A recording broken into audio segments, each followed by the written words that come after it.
Bom, alunos, dando continuidade então à explicação, agora nós vamos falar quando o expoente é negativo, né? Porque assim como nós podemos ter base negativa, nós também podemos ter expoente negativo, né? E prestar atenção aí que sempre, né, vamos ter regrinha em se tratando de número negativo, né? Quando a base é negativa, nós temos que observar os expoentes. Se ele é par, potência positiva. Se o expoente é ímpar, a potência fica tendo o sinal da base. E agora, quando o expoente é negativo, nós temos que inverter o número da base, tá? Elevado ao mesmo expoente, porém positivo. Então, veja só, 2 elevado a menos 3. A minha base aqui é 2. Então, eu vou inverter essa base. Então, 2 é o mesmo que 2 sobre 1. Invertendo 1, fica exatamente 1 sobre 2.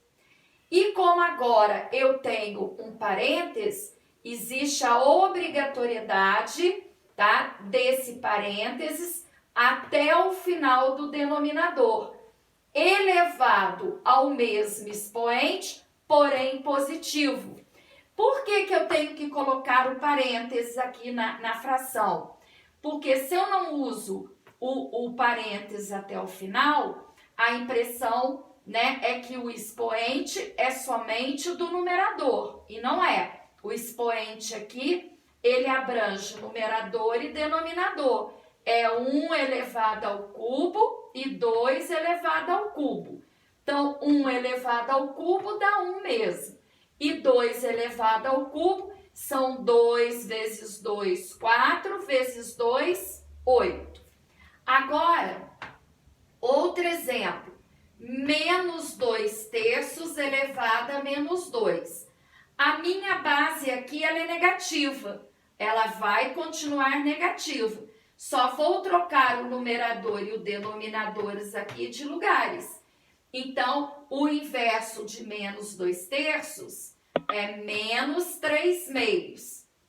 O expoente aqui continua 2, porém positivo.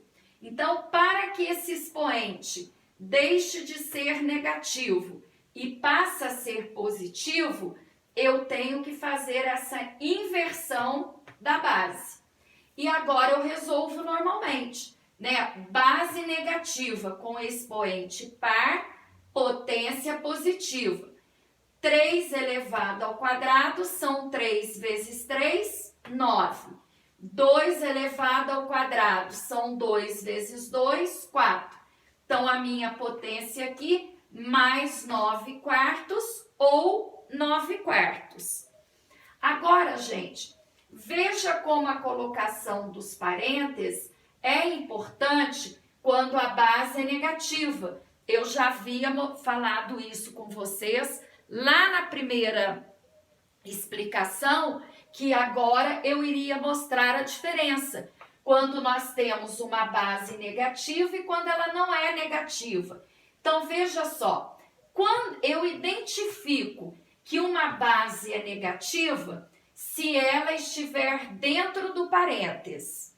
Menos 8 elevado ao quadrado é o mesmo que menos 8 vezes menos 8, mais 64 ou 64.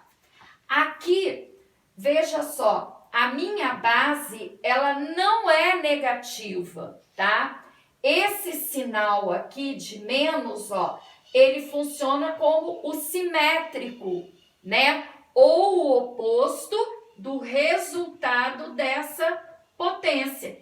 Então, eu venho mantendo aqui o sinalzinho negativo.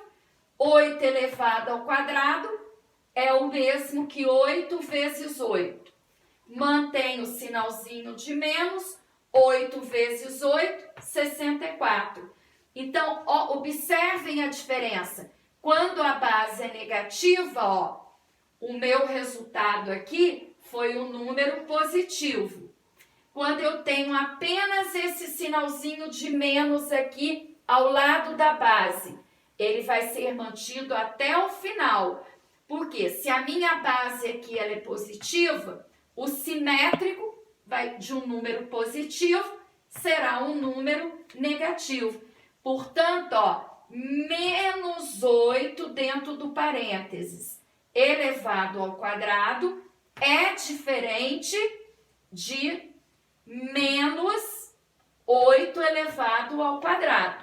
Então, aqui eu tenho simétrico e aqui eu tenho uma base negativa. Prestar bastante atenção, né, nestas duas situações, que um sinalzinho de parênteses ali altera totalmente o valor, tá, gente? Então, são detalhezinhos que a gente tem que prestar atenção, né, para não cometer aí erros futuramente, certo? E ainda vou gravar um terceiro vídeo aí para vocês, mostrando algumas particularidades da potenciação, relembrando, tá? Para vocês, então, memorizarem, né? Entenderem melhor o assunto da potenciação, certo?